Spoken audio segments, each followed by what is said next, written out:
Hello, students. Today, the chapter that I am taking for explanation is titled as Bina Kutir. Okay, this chapter, students, is in the form of a short story, and it is written by Saurav Kumar Chaliha. Okay, Saurav Kumar Chaliha. Before going to the chapter, let us know something about the author who has written it. Actually, students, Saurav Kumar Chaliha is considered to be the foremost among the short story writers in Assam.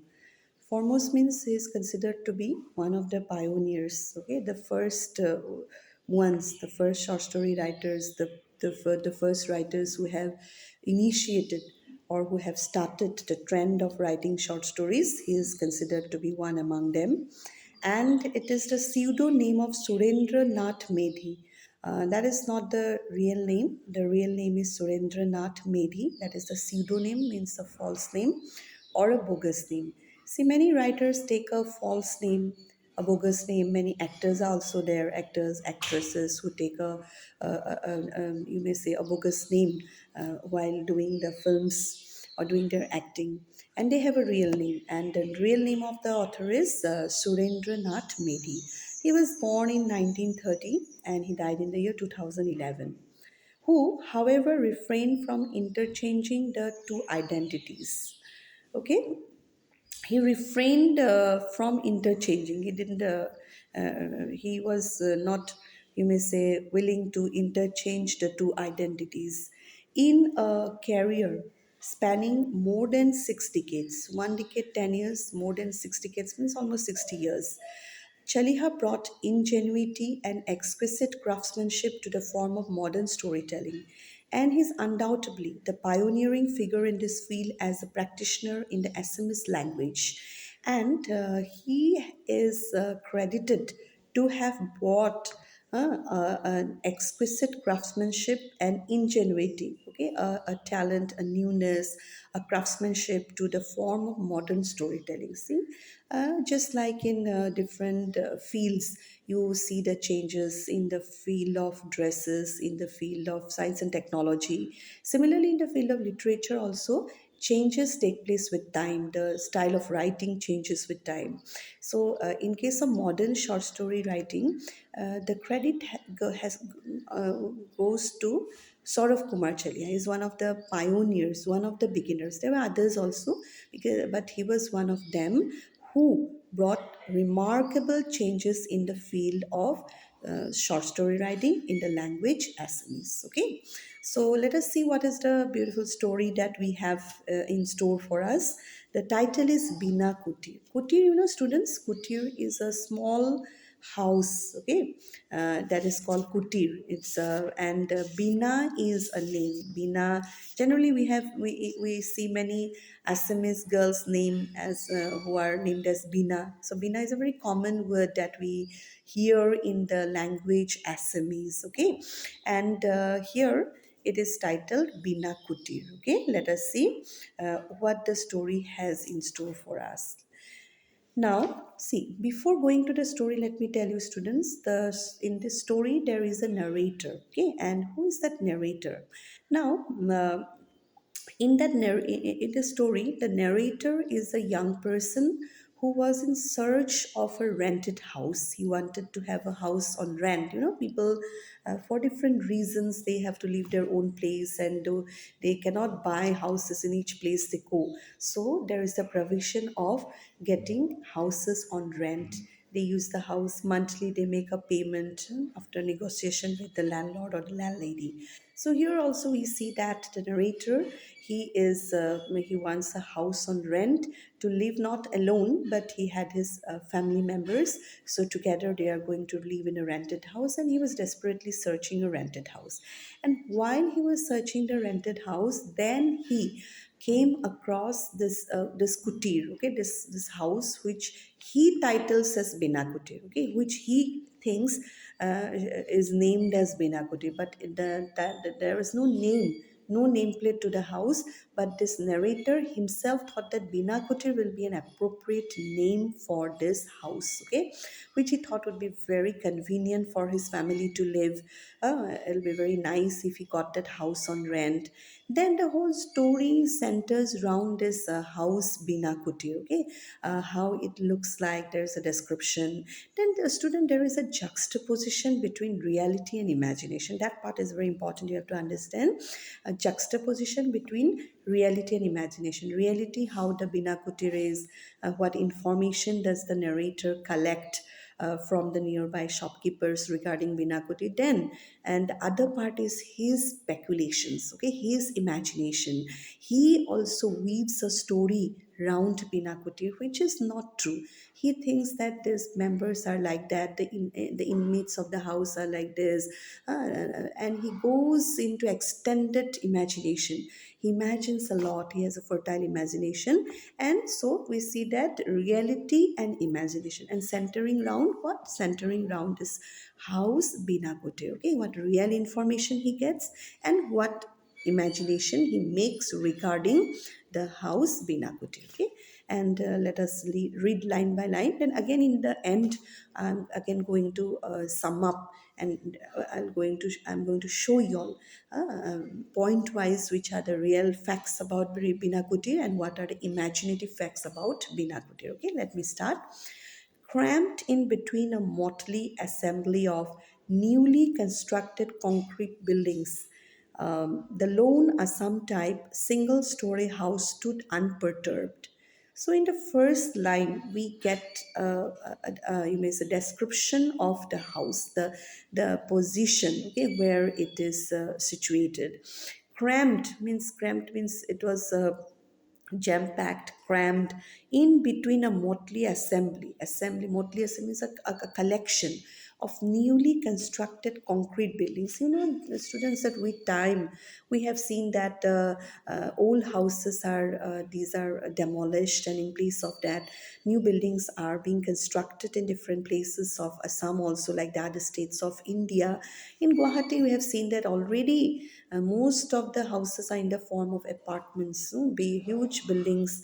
In other places, all the same culture. And the story is and story, the setting is Guwahati. Okay, so the old houses in Assam, most of them were called Assam type houses. Okay, slanting roof for the rain to go down, and they were Assam type means only one story, and it took a lot of area because at the time population was very sparse, so people could lavishly live means in big houses with big rooms. But nowadays, because of the growing population, in order to accommodate them, people prefer RCC buildings. Okay, same plot of land, story wise they will build, so the best use of the land. So this building was very unique. Why? Because it was surrounded, it was cramped. Okay, it remained constricted between a assembly of newly motley assembly. Okay, or you may say random a collection of newly constructed concrete buildings. Those buildings were surrounding this Assam type house. The lone Assam type house, underline the word lone, it was all alone. No Assam type houses were nearby. Single story stood unperturbed. Unperturbed means undisturbed. It seemed as if the house was not disturbed by the new constructions that were taking place around it. Unlike these buildings that had iron rods propped out haphazardly in different directions, with the view obscured by stairs, sanitary installations, and minuscule verandas, this house did not push unauthorized limits of space to claim for its own. Now, in these lines, the author is giving a description of those buildings, those concrete buildings, okay? How they were, these buildings, they had iron rod. You must have seen half constructed buildings. They have iron rods springing up like that, okay? Propping out haphazardly, not in a uniform manner, here and there, iron rods coming out in different directions, and with a view obscured by stairs. And then you will be seeing stairs going up, okay, because the tall buildings, okay, stairs going up. Sanitary installations, again there, here and there you'll be see sanitary installations means you may see, sometimes you may see a water tank, okay, or sometimes you may see other objects related to sanitation, and minuscule verandas. Minuscule means are small, small verandas. Okay, these flats have very small verandas. This house did not push unauthorized limits of space to claim for its own, but unlike those buildings, those buildings tried to claim unauthorized space, means space which did not belong to them. They seem to take over those spaces. But this building, this Assam type house, lonely Assam type house, it did not push limits of space to claim of its own. It did not, you may say, it did not push for space because it had its own space of its own. But in those buildings, in those buildings, you see it's a little bit of space. It is utilized. Okay, small verandas, all are so cramped. But this building was totally unique. It was different, and it was an Assam type building. Okay, it did not try to, you may say, unauthorizedly, means illegally. It is not did not try to claim its own space. It had its own enough space of its own. Whatever space it had, it was happy with that. That was undisturbed. As if the author is personifying that Assam type house and telling that the Assam type house was happy with itself. Okay, it was just totally spotted of what is happening around it. In all its naivety, as it were, the house also had a grassy frontage. What's the need of it nowadays? It is another matter that the termites had gnawed quite a bit of the already dilapidated wooden gate. Just a heave would break it apart. That's how it seemed. See, in all its naivety, the author is telling that. In all its knave means a person who is innocent. Okay, the house the author is trying to personify. He said that the house seems so innocent. It has also grassy frontage, means in front of the house there was a grassy area. What's the use of it nowadays? Nowadays, do you see any grassy frontage in front of houses? Hardly you see, because people get so less amount of land to build their houses. Most of the people live in flats. They don't have their own, you may say, backyard, front yards, or everywhere. It's everyone has to share it. Okay, the parking lot has to be shared by so many people. But this house, for itself, it had a grassy frontage, means the area filled with grass in front of it. It is another matter that the termites a kind of insect, they had gnawed, means they had eaten quite a bit of it, the already dilapidated wooden gate. So what kind of gate did Bina, this Assam type house have? Underline it, it had a wooden gate. Okay, at that time, in the old times, wooden gates were very popular, but the termites had already eaten up quite a bit of that wooden gate. Okay, dilapidated means almost in a deplorable condition, shabby, almost broken down, not in a good form. Just a heave would break it apart. Means just a heave here is means a push. If you just make a push of that gate, it will break down. It's in such a bad condition because the wood has been eaten by termites. Okay, it will break down. That's how it seemed. So this all are filled with description, and you have to remember, students, the descriptions. Okay, scattered pieces of paper, litter, a broken container, a discarded broken bicycle, remains of a torn wooden box. These lay spread out over the grass that was turning red in color. So what could be seen? Okay, means it was not properly kept, so it was a bit dirty. Scattered pieces of paper lied here and there. Then litter means unused things lying here and there. A broken container was lying. Then a discarded broken cycle, a bicycle which was no longer in use, that is discarded. It was in a broken state. A wooden box, in a torn wooden box, a box which was broken, torn. Every these things were lying spread out over the grass. Already it has been said that there was grass in front of the house, and that grass was slowly turning red in color. Okay, on top of the grass, these things were lying scattered. Holes large and small, the glass of the window panes broken up in places, cobwebs spread across the railings, and cooing pigeons there as well as on the rooftop. The erstwhile red hue now whitened by the pigeon's waist. This was how things stood. More and more description the author is giving. Then there were holes, small holes, large holes. Then the glass of the window pane. The window panes had glasses on them. Those were broken in different places. cobwebs, spiders built cobwebs. Cobwebs were already were spreading on the railings, and there were pigeons. Generally, when the house is not used by people, pigeons come and build their nest.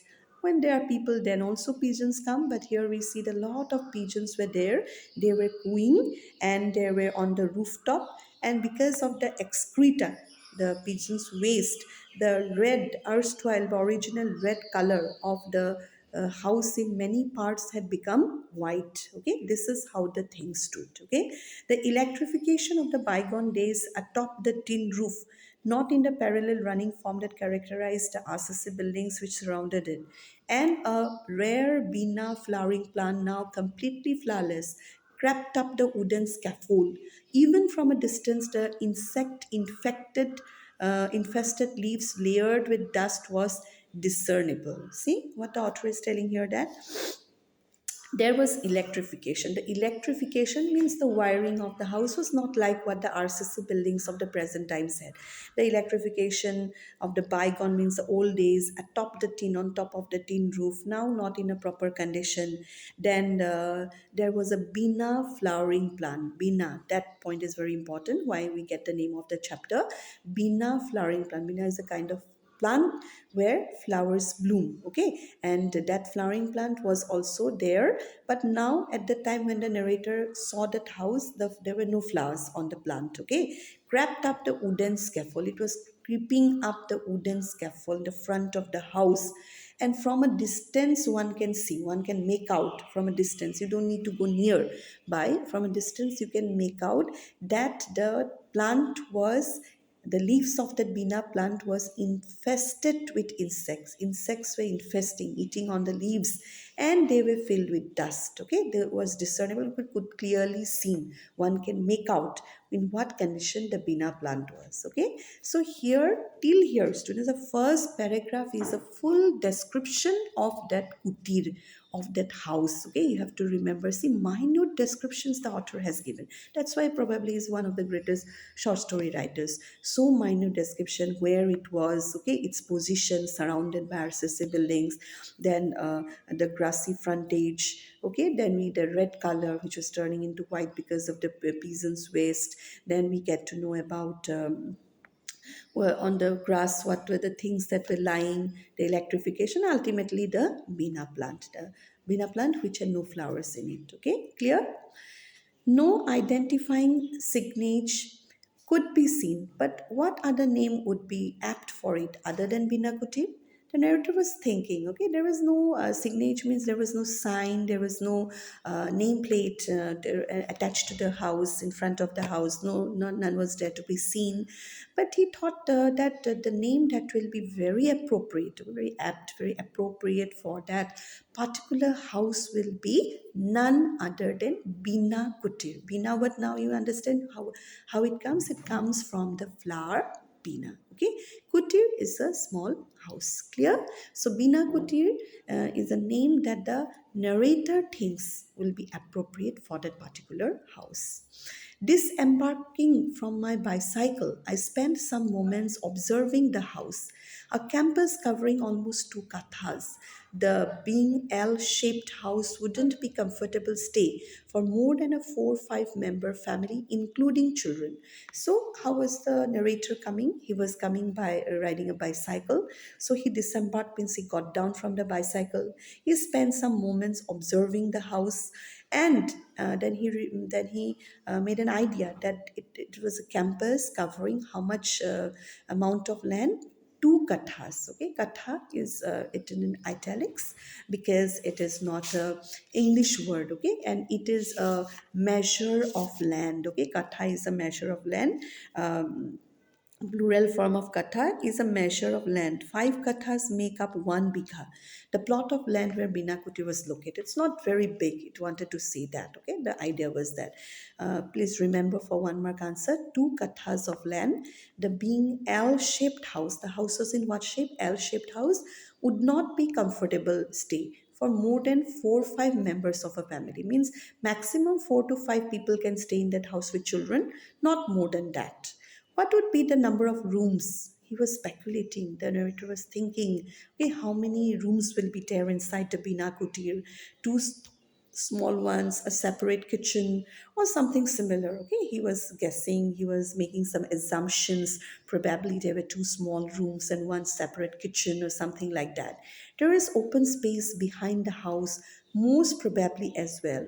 It's a house from earlier days. Okay, see, these things give us an idea that the house was an old one, some type, then a grassy frontage. And then the narrator was thinking, like all other typical old houses, some type houses, there must be some land behind the house also. In our old houses of Assam, we see that there's land in the front, land in the back also. People live, means they live lavishly in matters of land. So much of land they had at their disposal. Okay, nowadays, those things are gone.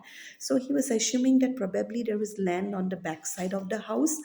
But now, with all those tall buildings surrounding it, does the house get any air for itself? Can Bina Kutir breathe freely now? That question is coming to the narrator's mind, okay? That it was now surrounded, it seemed to be belittled, okay? It was surrounded by all the tall buildings. And does Bina Kutir get any air? The narrator felt that as if the air flow was it was restricted by the tall buildings surrounding it. So he was worried whether Bina Kutir could breathe freely or not. See, from the beginning, I'm telling you all, here Bina Kutir is being personified as if it is a person. Okay, a house does not need to breathe; it's an inanimate object. Okay, but the narrator here is assuming, giving human qualities to Bina Kutir, telling that Bina Kutir didn't feel any disturbance. And next, again, he's concerned, he's worried whether Bina Kutir gets fresh air to breathe or not. Okay, those kinds of things were coming to the mind of the narrator. Clear? For how long has this house been beating the pressure from its surrounding? Adjacent to it lay the godowns, along with residential spaces of Harlalka Trunk and Bucket Works and Singhania Drugs Private Limited, while beyond the bamboo scaffolding of half-constructed house lay another building, which was a shop of sorts, the ground story of which housed the packing boxes and bags of Speedwell Road Transport Corporation. Okay, so here in this paragraph, students, we get an idea of the surrounding buildings of Binakuti. Okay, so the narrator is telling that is Binakuti able to bear the pressure that it gets from the surrounding?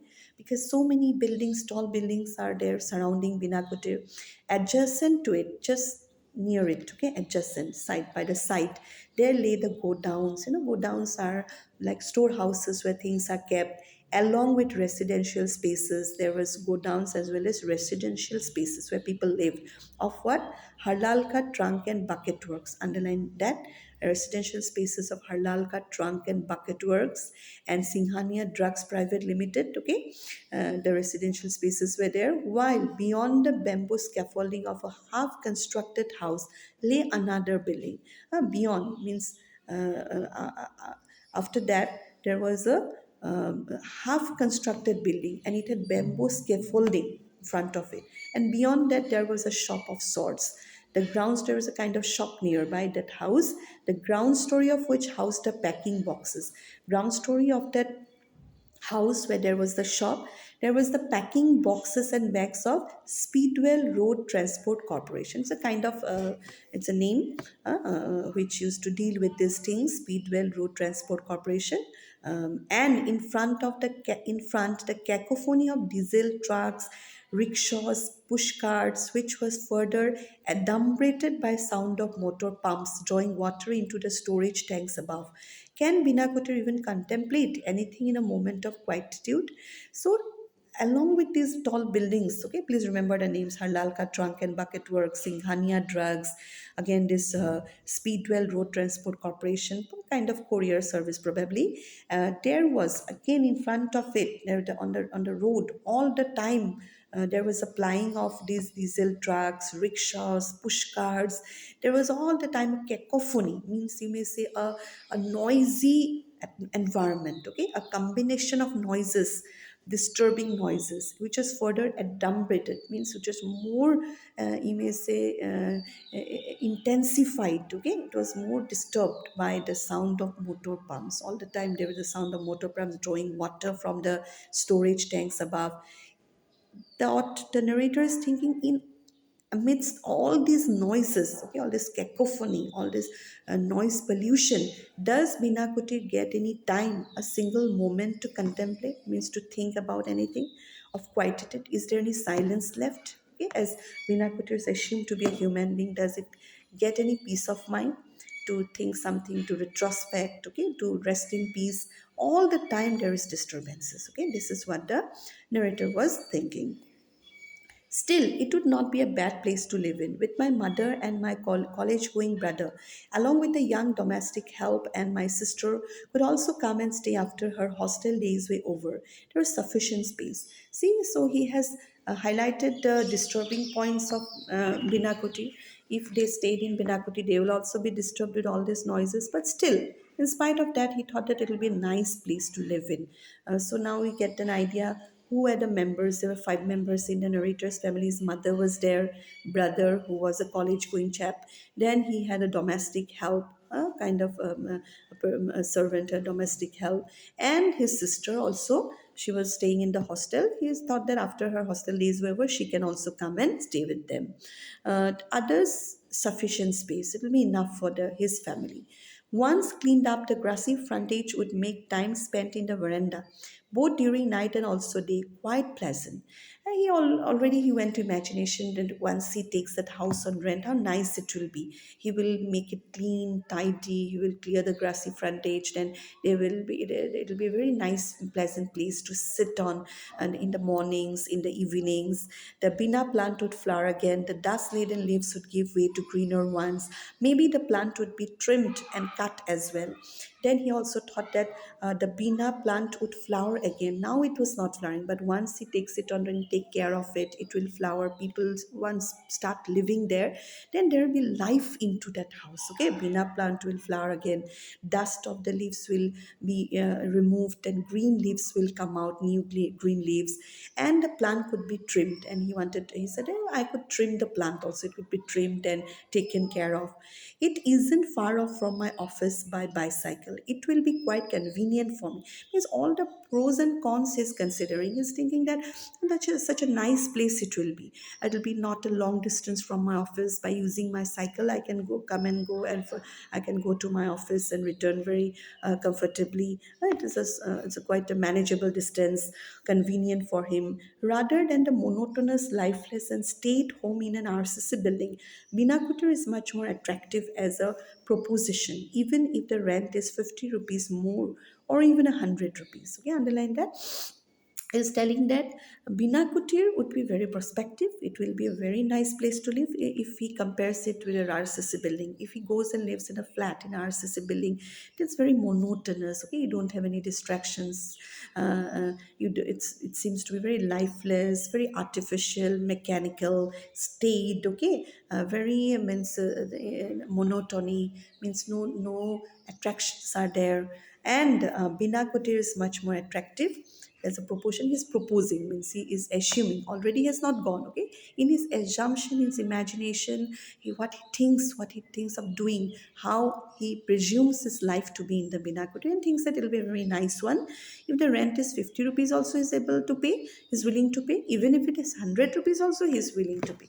Okay, so at the time, the rent, we have to, the story was written way back. Okay, so at the time, 50 100 rupees were very worthwhile at the time. Okay, so in this last paragraph, students, at the side you may write down the life he assumes in Bina Kutir, the comfortable life that he assumes to live in that house Bina Kutir. See, by this time, what is going on in the story? The narrator had just got down from the bicycle, and he was just observing the house, and all these thoughts were coming to reality and imagination. His reality, where Bina Kutir was, what were the buildings surrounding it, and imagination, what kind of house he was, what kind of stay will it be if he takes the house on rent. Okay, he imagines about the fare, he imagines about his cycle ride from that house, he imagines about the beautification of the house once they start living there. Okay,